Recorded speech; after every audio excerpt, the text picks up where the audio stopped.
Dear students, someone has very correctly remarked, health is wealth. Health is not mainly an issue of doctors, diseases, medicines, hospitals or social services. It is an issue of social justice. So let me introduce you to the word health. Health has been declared a fundamental human right. This implies that the state and central government have a responsibility for the health of their people. Besides, individual person also has to bear the responsibility. So dear students, today we will focus our attention to salient points regarding health in rural India. This will include rural hygiene, sanitation and health. We would discuss the present situation in rural India, and regarding this matter, then we will discuss few groups of people and finally try to find out some solutions and work done by our government, private organizations, etc. in this regard to implement the desired outcome. Now coming to the new concepts for health. Health is fundamental human right, does not mean expenditure on medical care only. It is integral part of human development and it is essential for quality of life. It involves individual, state, national and international responsibility. Health is a worldwide goal, social goal. And you know, India is a country which has basically two types of community. One is rural society and the other one is urban society. Rural India means those who live in villages, and India is a land of villages. There are 6,38,000 villages. Out of every 1,000 people, 742 live in villages according to 2001 census. The average population of Indian village is 100 to 550 families. They are self-sufficient units for most of their routine requirements of its people and depend mainly on agriculture. Towns and cities comprise the urban society. This is relatively large and dense and represent the way of living of man in modern age, and they depend less on agriculture. So our discussion today will be restricted basically to rural health, hygiene and sanitation. Rural health depends on many factors. The living conditions and standard are not fit for healthy living. The diseases which occur, they are studied in relation to many factors. Now we will discuss them one by one. First of all, let us take hygiene. Hygiene, the word hygiene is derived from Greek mythology, which means the goddess of health. Hygiene can be divided into two parts, personal and environmental. The level of personal cleanliness which is very poor in rural Indian public, and this is the root cause for their ill health. There is lack of bathing, using clean clothes, then washing hands, care of nails, feet, teeth and hair, spitting everywhere, coughing and sneezing without putting any cloth over their face and nose. These are all factors which these habits they predispose people of rural area to many health hazards. They do not have proper habits for toilets. These people, they go to defecate in open fields. They think that the urban people go to the sanitary toilets because there is lack of lands there and they don't have open fields to defecate. That is why they are using sanitary latrines, but they don't have the concept. They don't know what is the basic idea for using a sanitary latrine. They don't know that in open fields, if defecation takes place, it contaminates soils, and therefore it becomes the cause of a spread of many disease causing agents, and so the persons fall ill. Then environmental hygiene. This includes domestic and community environmental hygiene. In rural India, people have lack of knowledge about the benefits of living in fresh air, good light, proper ventilation, hygienic cooking and storage of food, hygienic disposal of waste material, and they do not understand the importance of avoiding rats, pets and insects in order to remain healthy. Living together with kettles in unhygienic conditions, improper disposal of sludge and sewer with muddy houses, and improper drainage system with stagnant water, all these factors predispose breeding of flies and mosquitoes, which become the cause for many diseases. Now let us consider the epidemiological triad. This means that unhygienic atmosphere, this produces disease causing agents and organisms, and these agents and organisms, once they get proper conditions, they affect the host and produce the disease, and the diseased person again pollutes the atmosphere. So this becomes a triad.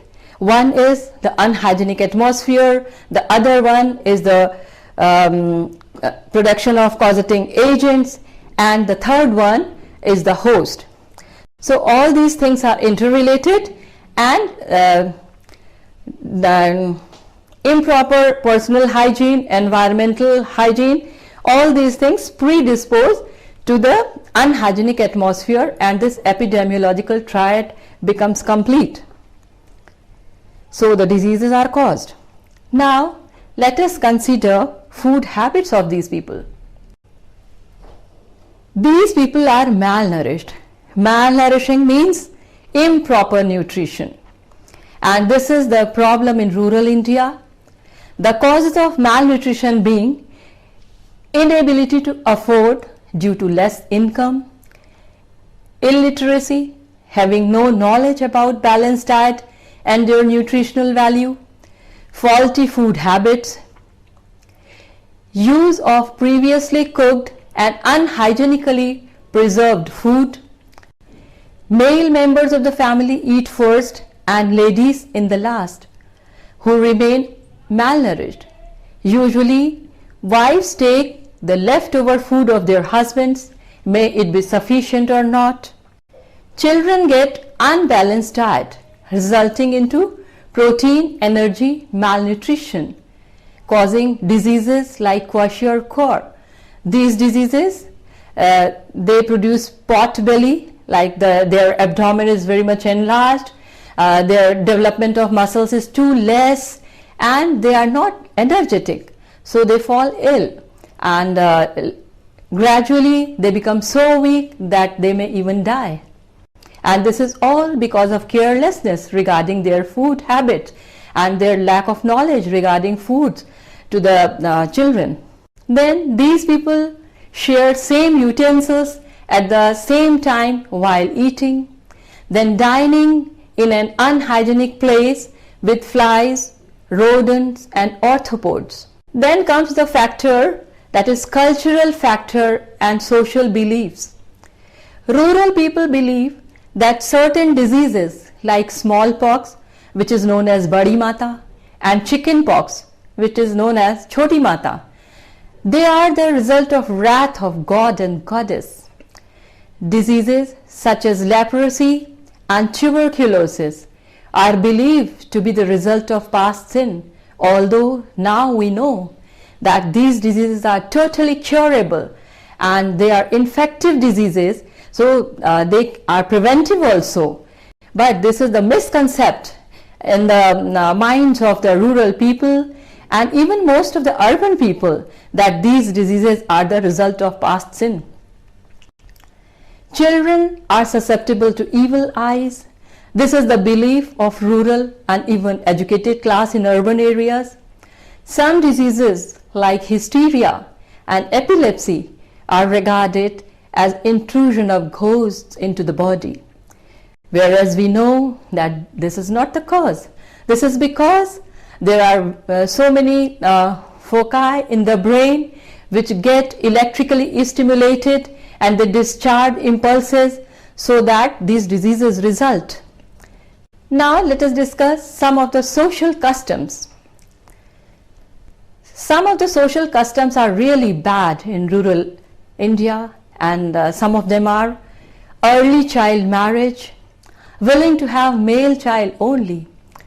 These people, they don't want to have a female baby, and they want to have only male child because they think that they will increase their family, and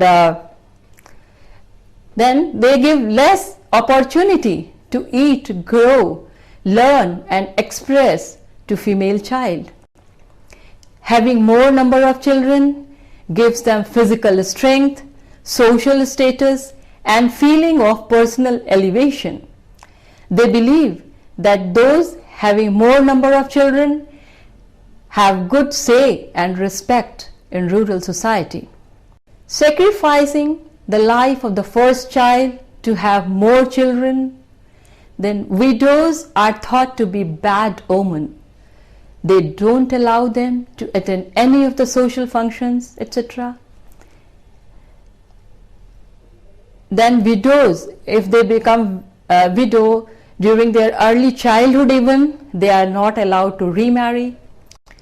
And these are some of the bad social customs and beliefs. All these things are there because of lack of education. This results into not having open mind and broad mind to think. Then coming to occupation in rural India. In rural India, as I said, the basic occupation of people is related to agriculture. The whole of family, including females and children, adopt this and depend for income on that. There are many drawbacks and flaws with this, like they do not adopt modern methods of agriculture due to lack of knowledge, equipments and manure, using only traditional ways of harvesting, which gives them poor yield and so less income.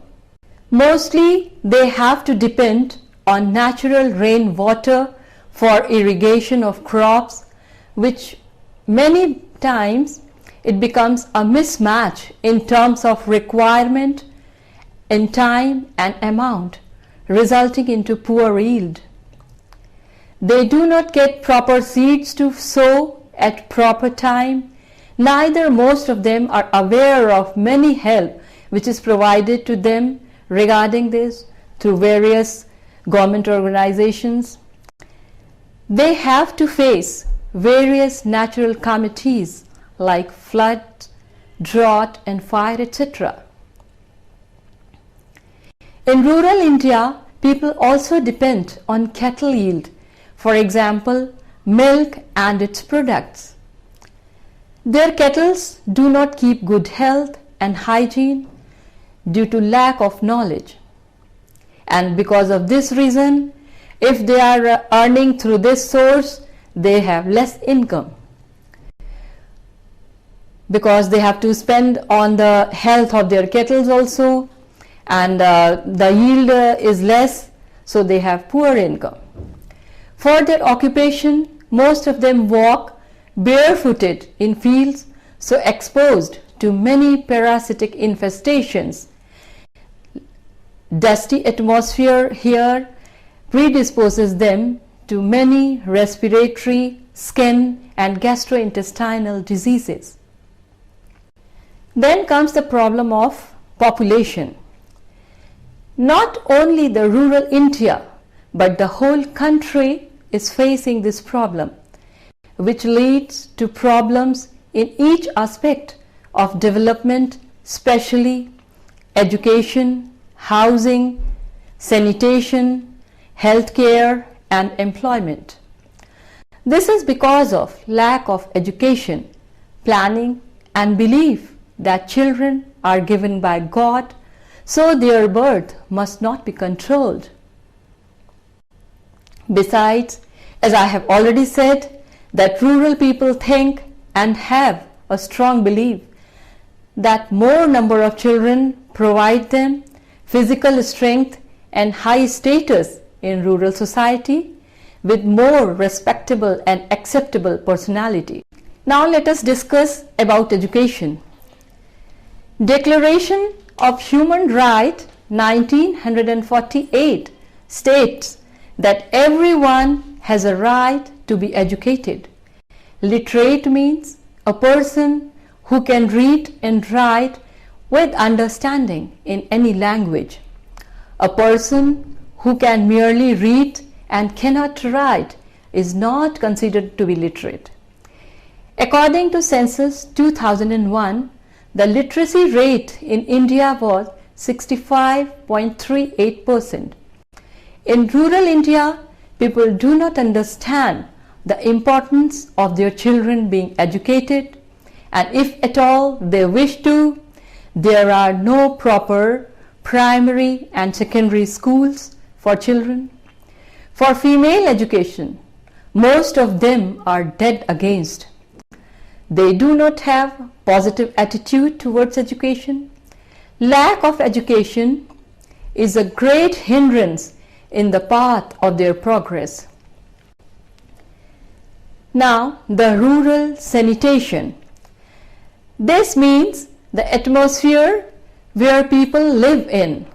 Sanitation in rural India is very poor because of following factors.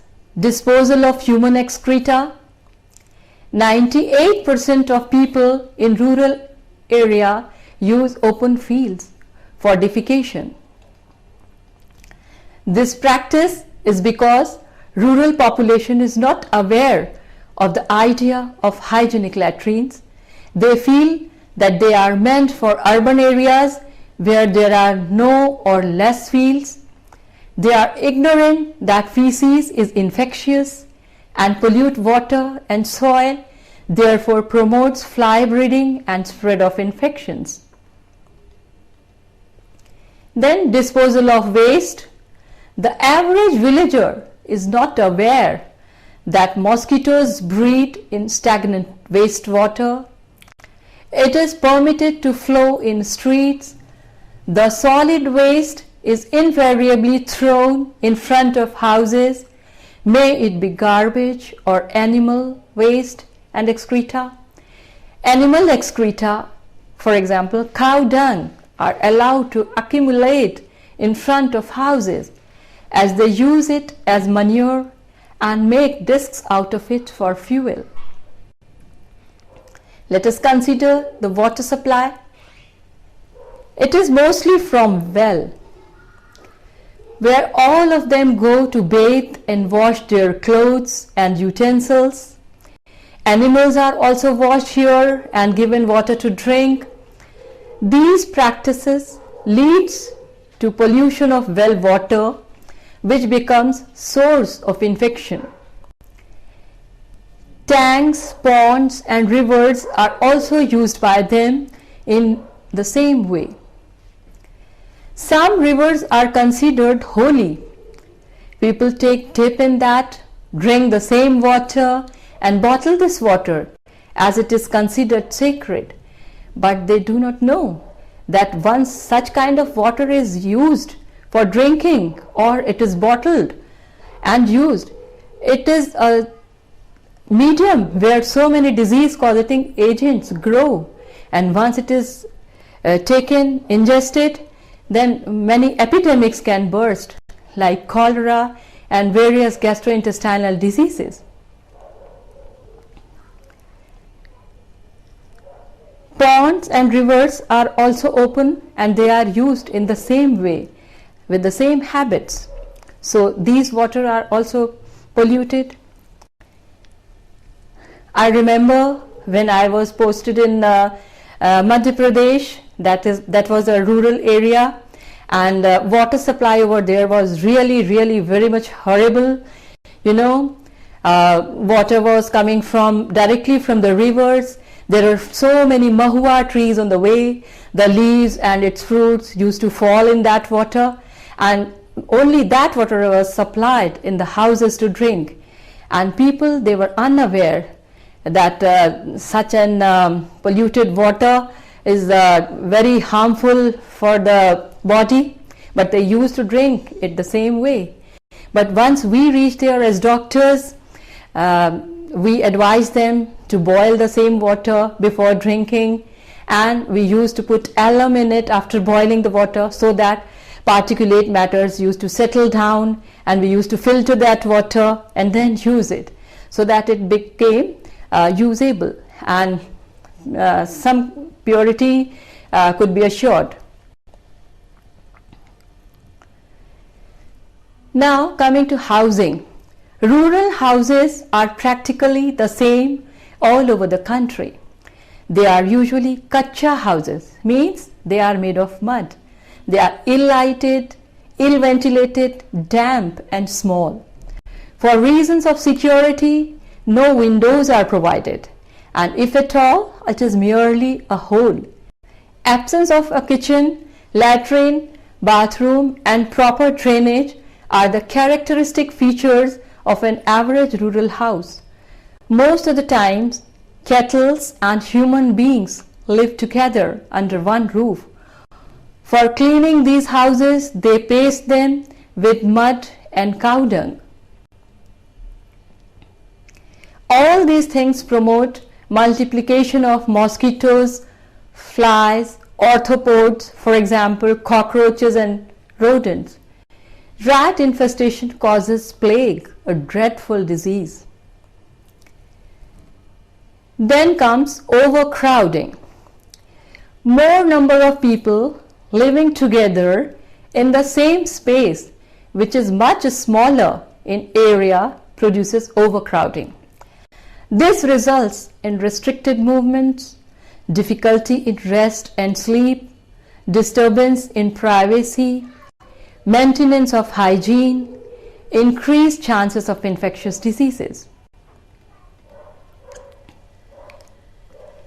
So far, we have discussed many factors which predispose rural population to ill health and health hazards. Now, we would discuss at least 3 major groups of people who really need attention for the improvement of their health. And they are female patients belonging to obstetrics and gynecological group, newborn babies and children, and geriatric patients, that is old age people.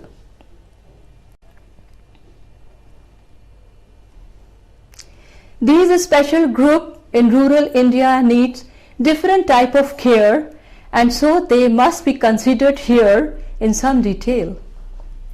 Now, first of all, I would like to discuss obstetric and gynecological group. Women of childbearing age, that is 15 to 45 years, come under this group. In rural India, consideration and facility in this regard is very less. The causes being, first of all, the lack of knowledge, lack of facilities, beliefs and myths, then lack of money, mismanagement, above all, negative attitude. Women do not disclose their problems out of shy and keep on hiding them lifelong and suffer silently. Obstetrics is a preventive medicine and provides care throughout pregnancy for the future mother and her baby. And this aspect is known as antenatal care, means the care of the mother during pregnancy. The day she conceives and it is being informed, she is under the care of some doctor or some medical person, so that she is provided with many examinations and care to improve this situation and to give a better outcome. The second comes the intranatal care. Intranatal care is the care of the mother and baby during the process of childbirth. And the third one is care of mother and the newborn baby, which is known as postnatal care. Antenatal care, the objectives of antenatal care are to promote, protect and maintain the health of would-be mothers during pregnancy. And then to detect high-risk mothers having problems to themselves or to the fetus, that means the baby which is growing inside the womb of the mother. We have to identify high blood pressure, heart diseases, diabetes, severe anemia, which is very common in rural India. Then multiple pregnancies, for example twins, then previous cesarean sections, that means a delivery which took place by operation, then previous stillbirths, that means the mother, if she gives birth to a dead baby, it is known as a stillbirth. Elderly preemie means those patients who are aged and have conceived for the first time. Antepartum hemorrhage, that means the bleeding through vagina which occurs during pregnancy, and so on. There is a long list to identify the high-risk patients, and we identify them so that we can provide them better care during antenatal period, so that the ill effects which are anticipated during these situations, they are avoided or at least minimized.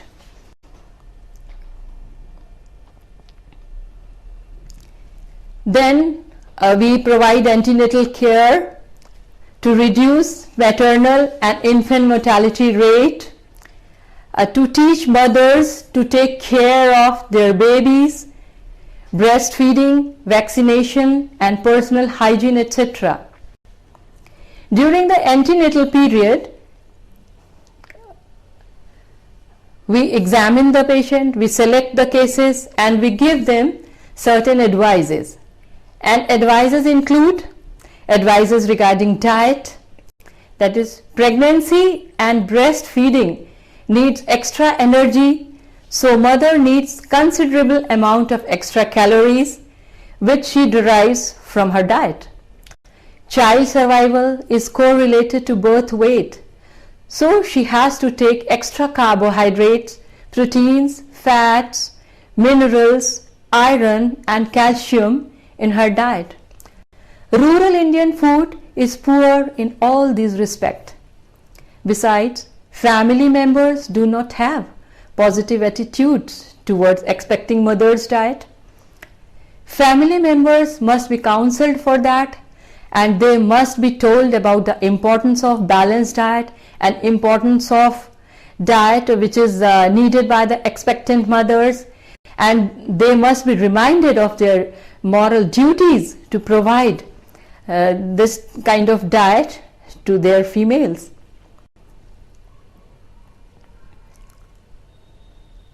All these things can be provided to the rural people by regular personal contacts and by social workers in rural areas.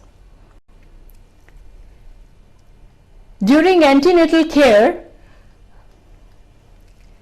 we tell the importance of personal hygiene to the patients, and this includes personal cleanliness, daily bath, care of their nails, teeth and hair and clothes, care of bowel, constipation and loose motions both are avoided, as constipation may lead to abortions and loose motions in the same way.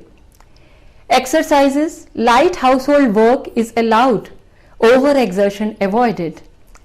Until unless any kind of exertion or even usual indoor activities are restricted in certain diseases, certain problems like antepartum hemorrhage or increased number of abortions, etc., which are told to the patients that they must not work.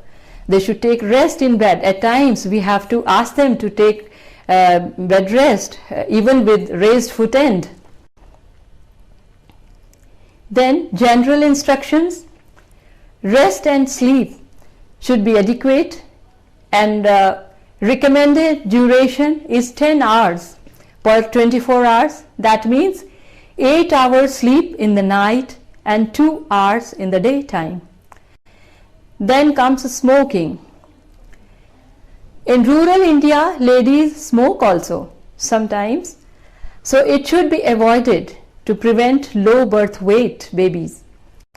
As you know, the outcome of the life of the baby is dependent upon the birth weight. So at least one factor which could be controlled is to avoid smoking, and we know that rural women sometimes smoke. Contact should be avoided during early 3 months and last 2 months of pregnancy. Use of drugs that are not absolutely essential must be discouraged. Exposure to X-rays and eclipse avoided. Then they should be told about some warning signs. For example, bleeding per vaginum or leaking, and loss or decreased of fetal movement, headache, blurring of vision, swelling of feet. All these are danger signs which should be immediately reported and taken care of to avoid gross mishappenings. Patient must be made to learn the art of child care. Special care. Low socioeconomic group of Indian rural women are anemic most of the times, even before pregnancy, so special care for them to reduce this by providing iron, folic acid, vitamins, proteins and calcium. HIV infection, they must be advised, if found to be positive for HIV infection, they must be asked for therapeutic abortion. Intranatal care, childbirth is normal physiological process, but complications can arise, so care must be taken for. Asepsis, that is to prevent infection by promoting hygiene, sanitation, clean hands, cut fingernails, clean utensils, clean surface and instruments for delivery, and tetanus must be avoided. Then domiciliary care. If home conditions are hygienic and satisfactory, delivery may take place by female health worker or trained dai. This is known as domiciliary midwifery service. There are certain advantages of domiciliary treatment. First of all, fearless delivery in familiar atmosphere, avoidance of cross infection as it can occur in hospitals. Then mothers can look after her previous children and household affairs. There are certain disadvantages also. Less medical and nursing supervision than in hospital. Mothers may have less rest and resume her domestic duties too soon. Since 74% of population lives in rural area, so most of the deliveries have to take place in home with the help of female health worker. But then she should be adequately trained and be able to recognize danger signs during childbirth and seek immediate help in transferring the mother to the nearest primary health center or hospital. Institutional care. All difficult and abnormal cases with high risk need the services of a doctor, so all high-risk cases must deliver in hospital. Now let us discuss the postnatal period. Postnatal care means that care of the mother and the newborn after delivery. Special care of the baby in normal and abnormal condition comes under the field of pediatrics. The aims of care of the mother: to prevent complications of postnatal period in the form of hemorrhage, that is excessive blood loss, then shock, means if there is circulatory failure, and sepsis, and sometimes thrombophlebitis, that means inflammation of the veins, which may even lead to thrombus formation, and thrombosis, that means that clotted blood may even obstruct any of the major vessels, which may lead to dangerous situation and even death sometimes.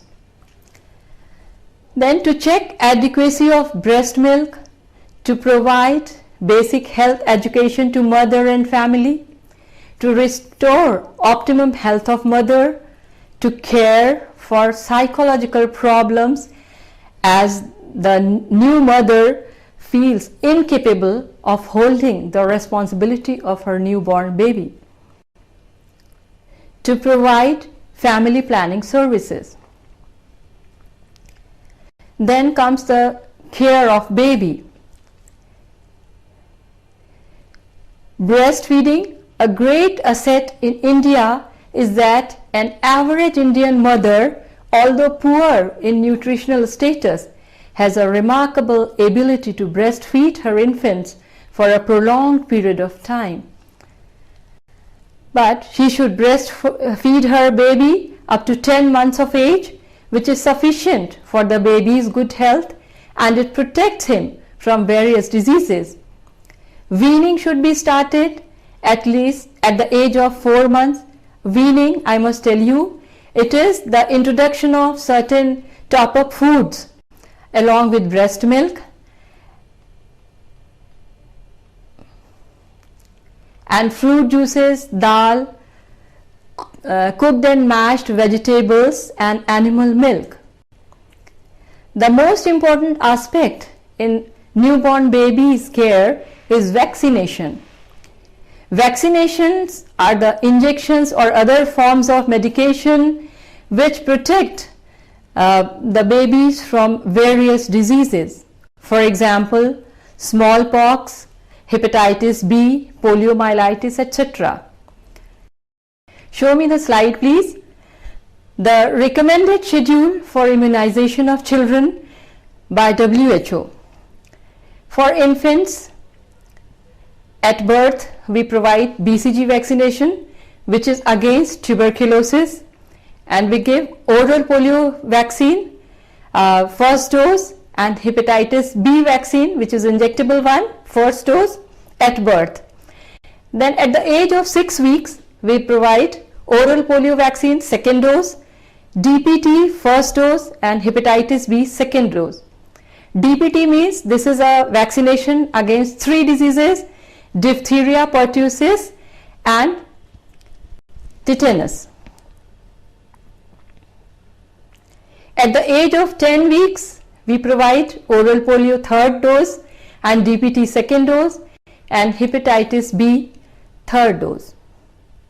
And this should be given 6 months after the first dose. Then at 14 weeks, we give oral polio vaccine fourth dose, DPT second dose. At 9 months of age, we provide measles vaccine. At 16 months to 24 months, DPT and oral polio booster is given, and at the age of 10 years to 16 years, we provide tetanus toxoid. Important thing regarding the vaccination is that interval between 2 doses should not be less than 1 month. Minor coughs, colds and fevers are not contraindication for vaccination, and while giving oral polio vaccine, baby should not be fed half an hour before or half an hour after vaccination. This was about the care of the obstetric group and pediatric group, newborn babies. Now I'll consider health of aged, which is known as geriatrics. Aging is a natural process, and it is said old age is an incurable disease, but one has to promote it, protect it and extend it.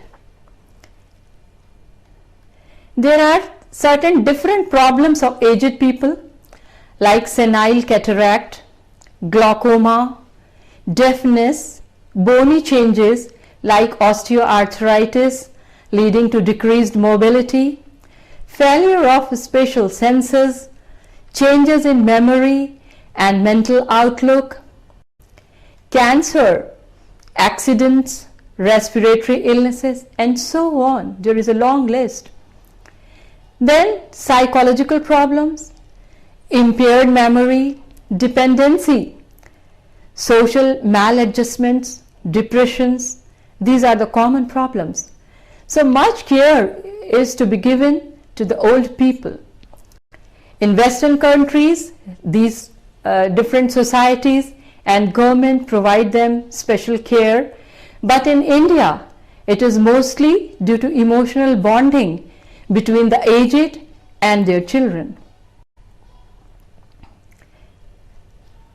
After having a background of rural sanitation, hygiene and health, let us now discuss how the health care is delivered in rural area.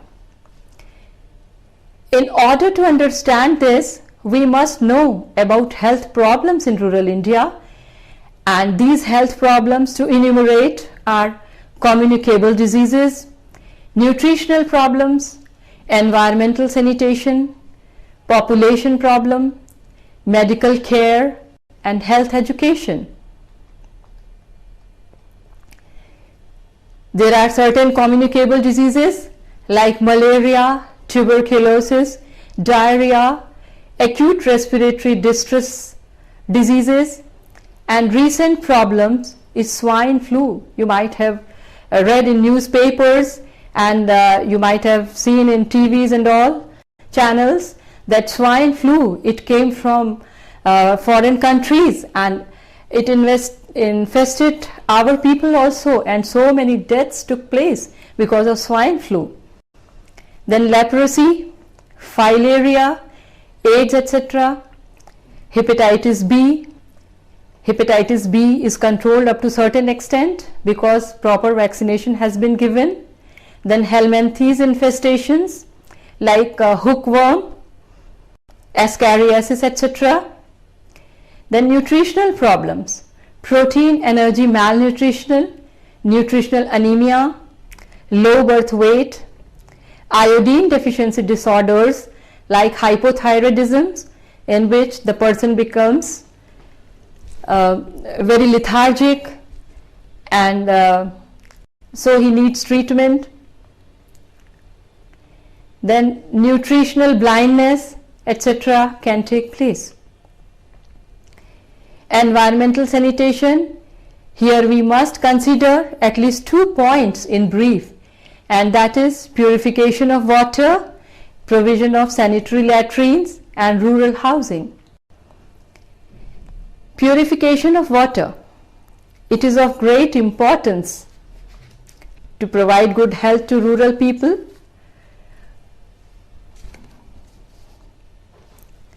For large scale purification, following diagram is for filtration plant which will help in purification of water. Say there is one river which provides water to the rural area people. It must be purified. First of all, alum is put over in a mixing chamber. Then this water, after mixing with alum, goes to the flocculation chamber, and after that it goes to the sedimentation tank where the precipitate is sedimented, and then it passes to the filter chamber where it is filtered properly. After that it is treated with chlorine, and the clear water is stored and it is ready for consumption. Then purification of water on a small scale can be done for domestic use by boiling water and by putting chemical disinfection by bleaching powder or chlorine tablets or iodine. The calculated amount of these tablets are to be added only according to the amount of water, so that it does not lead to any toxicity. Then comes the sanitary latrines. Sanitary latrine is one which does not contaminate ground or surface water, and it should not be accessible to flies, rodents, animals or vehicles, and should not create any nuisance due to bad odors.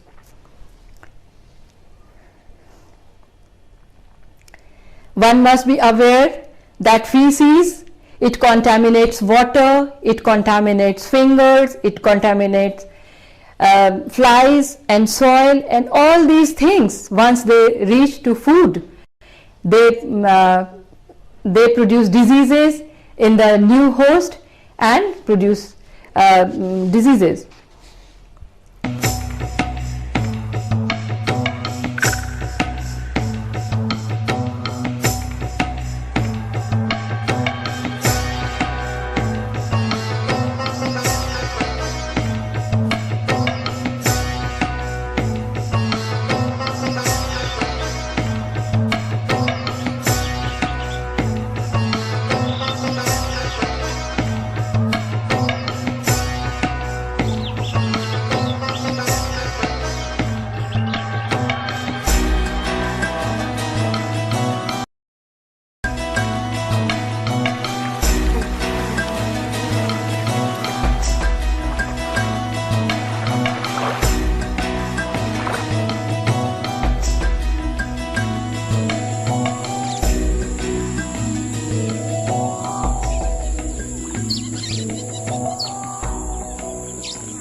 So there should be at least 2 types of sanitary latrines which can very easily be provided in the rural areas.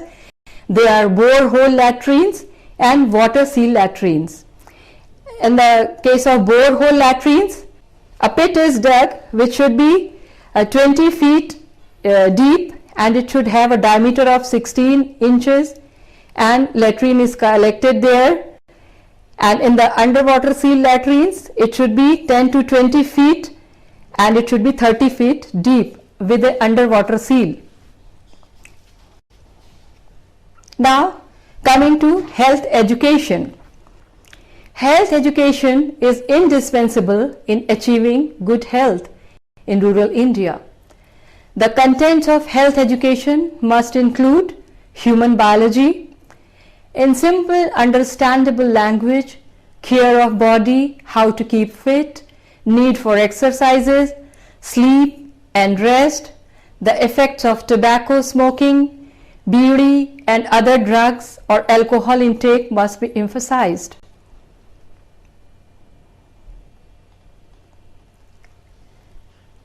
About the nutrition, to guide rural people to choose optimum balanced diet, promote good dietary habits, regularity in meals, misconceptions about weaning of their babies, ignorance about diet for pregnant and lactating mothers, breastfeeding, and proper diet to aged and developing children. Prevention of accidents at home, workplace, so proper safety measures must be used. Use of health services which are provided to them by government through various health programs, schemes and NGOs. Then methods in health education.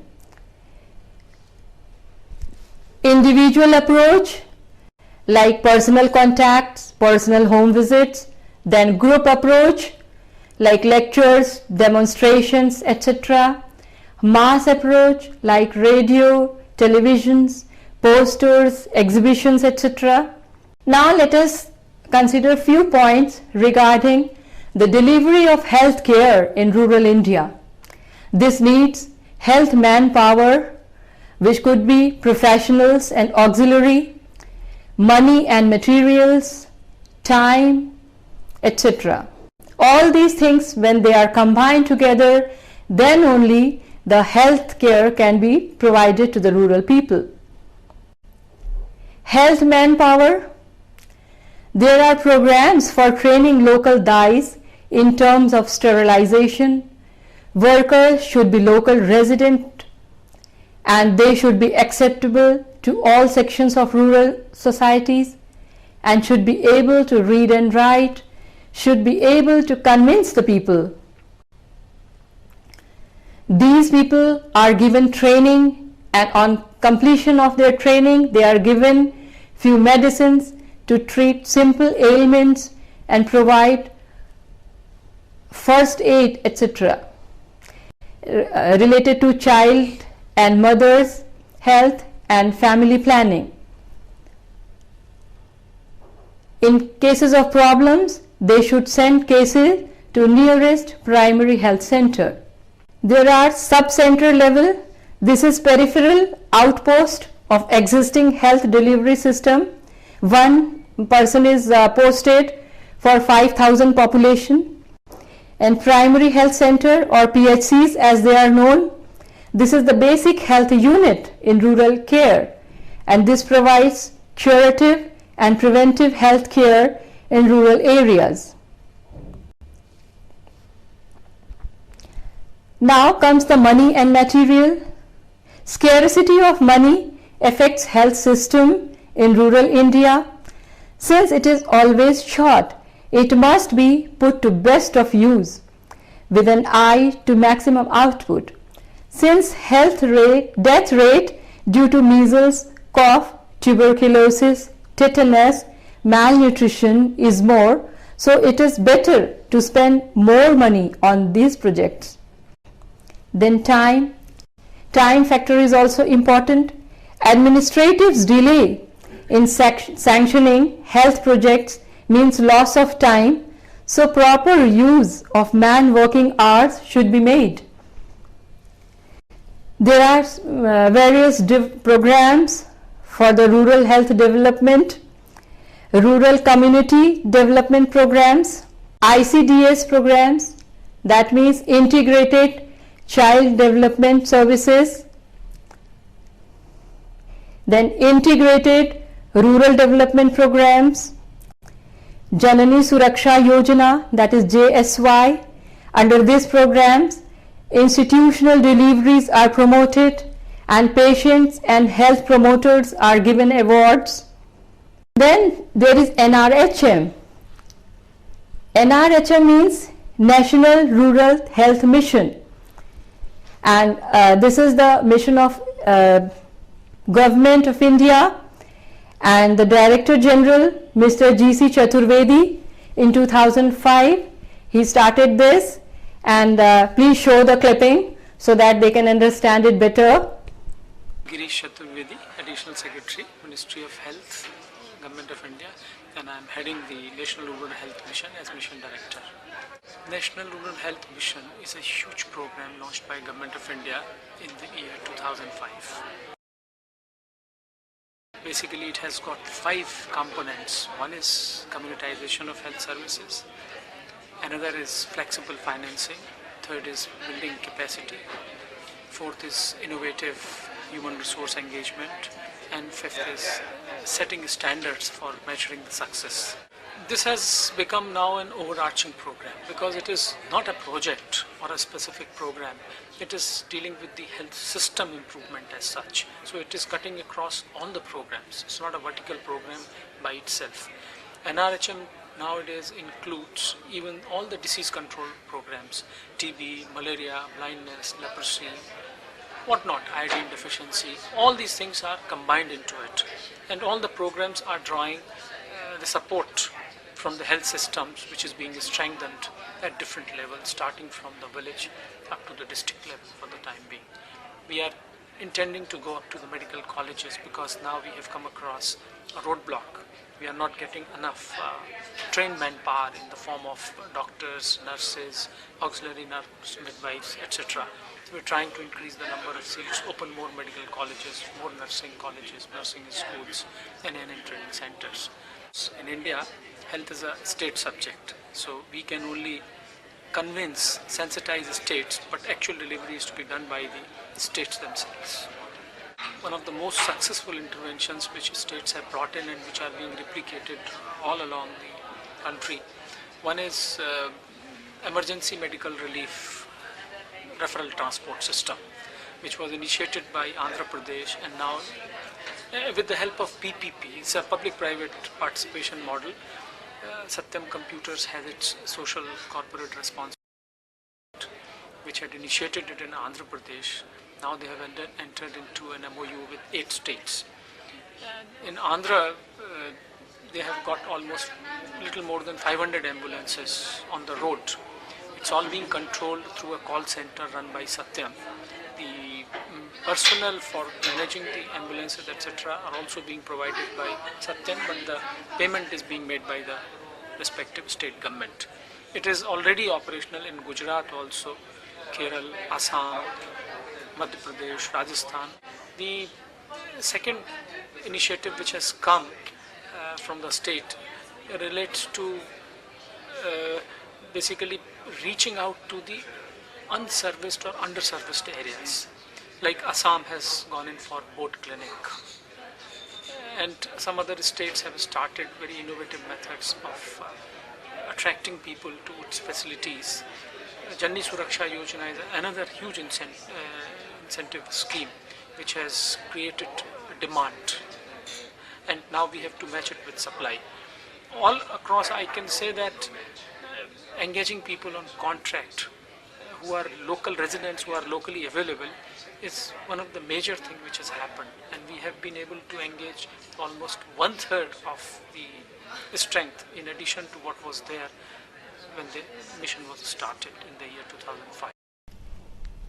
So you have listened to Mr. G.C. Chaturvedi regarding this matter. Now to sum up, health, hygiene and sanitation in rural India, it is all interrelated. We have discussed so far the rural hygiene, rural sanitation, their living conditions, their social customs, beliefs, and their different problems in different age group people and pediatric group, as well as obstetric and gynecological group. And we discussed many rural health programs, etc. So we must take care of to provide socially and economically productive life in rural India with the help of government, private organizations, various NGOs, PPP, that means private public participation, and various international help like WHO, etc. And with the help of all these things, we can provide better health services to our rural people. Thank you very much for listening.